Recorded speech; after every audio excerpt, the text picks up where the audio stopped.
Sakana kwatiri kuita zvekare pano paHadzirari 263 pano pachange ndichikuzivisai manews updates ezvinhu zviri kuitika munyika yedu yeZimbabwe. Saka kana uchiri munyowani pathis YouTube channel kusubscribe mahara wotina on the notification bell so that patichange tichidzoka neamwe manews updates uchange uchingozvionera. Panapo uchange uchiona manews updates ezvinhu zviri kuitika munyika yedu yeZimbabwe. Sekuziva kwamunozvita muri yeZimbabwe, manews updates panapa tinoyanoti kamabatanidza tinenge tichiitira kuti uwane manews updates akati wandei pasame video. First update ividhiyo iro raziviswa mavenda ese anotengesera muguta reHarare muZimbabwe. Mavenda aya audzwa pane mutemo waiswa munyowani wekuti vapiwa 48 hours vari kunzi hatichade kukuonai muchitengesera mustreet, hatichade kukuonai muchitengesera munzvimbo dzisingabvumidzwe, mese ibvai pamuri kutengesera ipapo. Saka kana ukasabva ne48 hours unozoitwa imwe iyaiya yaunenge usingafungire. So zvisinei, vamwe vanhu vomacomment section vari kubuda vachitaura kuti ko ivo voponera kupi mavendors achona, voraramira kupi vanoita nezvekutengesa, vanorarama nekutengesa muguta reHarare, voita sei? Nekuti ndo zvinoraramisa mhuri, ndo zvinoraramisa ivo vacho, ndo zvinoita kuti vadye vawane chekupfeka kubva ipapo. Ko zvamakuvadzinga voenda kupi? Dai mavatsvagira imwe place yekungonoti vanotengesera ikoko, kwete kungovadzinga muHarare machona, muguta reHarare, kuti chibvai after 48 hours pakaipa vadikani ndo mutemo watoiswa. Ndatone this video. The government has noted with great concern the proliferation of illegal vendors in central business districts and surrounding areas in the cities and towns across the country, particularly the influx of night vendors or night trading, which has created serious health, safety and security concerns throughout the country.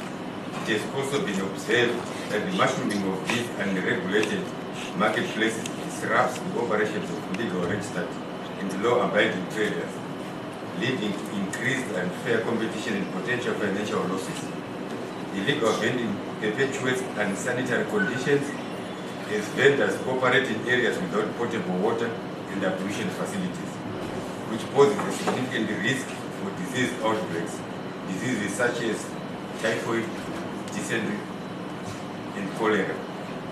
Furthermore, the accumulation of waste from these vendors has rendered some roads, sanitary lanes, and sidewalks impassable, exacerbating public health and safety issues.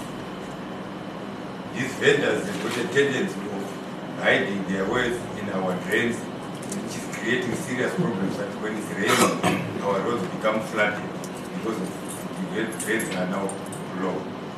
Moreover, the proliferation of illegal vending has created a haven for criminal activities, including theft, robbery, drug dealing, posing a direct threat to safety of residents and visitors alike. The lack of regulation and oversight in these areas allows criminal elements to exploit the situation, further destabilizing communities and eroding public trust in law enforcement agencies. In light of these pressing issues, the government is directing all local authorities to clear vendors from undesignated points within 48 hours from now. During this operation, local authorities will be supported by law enforcement agencies to ensure the maintenance of law and order. We have got in our midst Zeta Rapid represented here. Next update ividhiyo remahovhets abuda achifara kuti iwo apiwa mabhasikoro. Vadikanda kukuisirai video, wapedza kuona video ndototaura zvaunofuka mucomment section kuti bohere yaitwa mahovhets, bohere yaitwa nemahovhets aya ari kupembera kuti tave nemabhasikoro. Vadikanda ndokumbiroti like this video, kulike kwauchaita video zvinobatsira kuti video rino rifambe kuhama shamwari ende zvinobatsira kuti ini ndikasike kudzoka nemanews updates. Saka zvandakakuda kuitira ndakusiya uchiona video. Ndatone this video. Pamusoro pazvo mapuwa envelope ine 120, pamusoro pazvo mapuwa bhasikoro, pamusoro pazvo hamba, pamusoro pazvo upfu. Awozo ne president Manyama muruko. Ndinonzi comrade Elvanos Dube. Nditi politika komsawe mahovheti kumwenezi.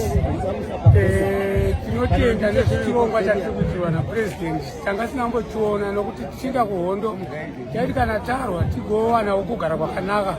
Kunova ndio kwava kuuya kwavari kuitira mabhoho, tivawo maloni emari zvatinosingaiti maincrement zvatinodosera tichipa vamwe vedu vachidyiwa navo. Saka tinotenda tikura kuti 2030 epresident vazopera vakusiya umwe noumwe amira nezvake.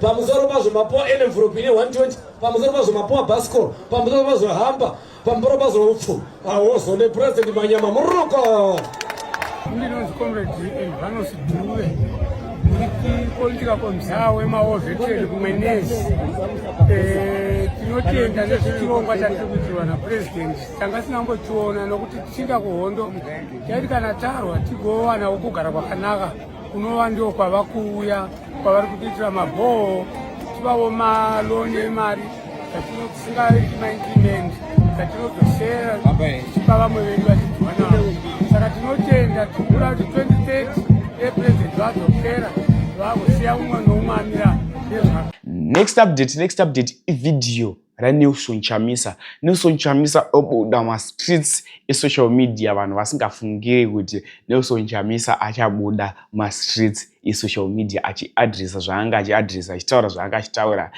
maererano nezvavari kuronga. Vadikanda kuti mulike this video munoziva ende munozviziva kuti Hatirari ndiye anokasika kumhanya nema-news updates. Ndatiwanzei ma-likes, ndati like this video. Nelson Chamisa abuda ma-streets e-social media achitaura kuti anzi tiri kugadzirisa nyika here before 2028 ndo mutauro waari kuzviitawo pavidhiyo ipapo. So da kuti utauro zvaunofika comment section pamusoro penyaya yemutauriro aiitawo iye Nelson Chamisa. Vadikani comment section aibhadhariswe mahara upinda mucomment section uchitipo pfungwa dzauri kufunga hazvibhadhariswa uchidyirwe mari yako mufoni. Ndatione this video. Makadi ana baba vana mai vakomana nevasikana ana sekuru ana gogo ana mbuya vedu kwakadi kwese kwamuri kumativi mana enyika tiri kuuyawo pano tichikorokotedzai tichikutendai kuti mava boka kana mhuri yedu imwe chete pa CNC news channel yatakatanga inopa nhau muono pfungwa nokugovana. Munoziziva zvikomo zvinopanana mhute, munoziziva kuti churu zuro zvinogovana majuru, munoziziva kuti zvanza zvinogezana, munoziziva imi kuti kubatirana kudurika denga kubatirana. Saka tiri kufara kuti tinouya pamwe chete nokutendai imi kwamuri maziga akasvika here. Tinokushuvirai zvakanaka. Tinoziva mune mibvunzo, tinosvika here? Hongu tinosvika. Tinoziva mune mibvunzo, tichagadzirisa rini dambudziko ra2023?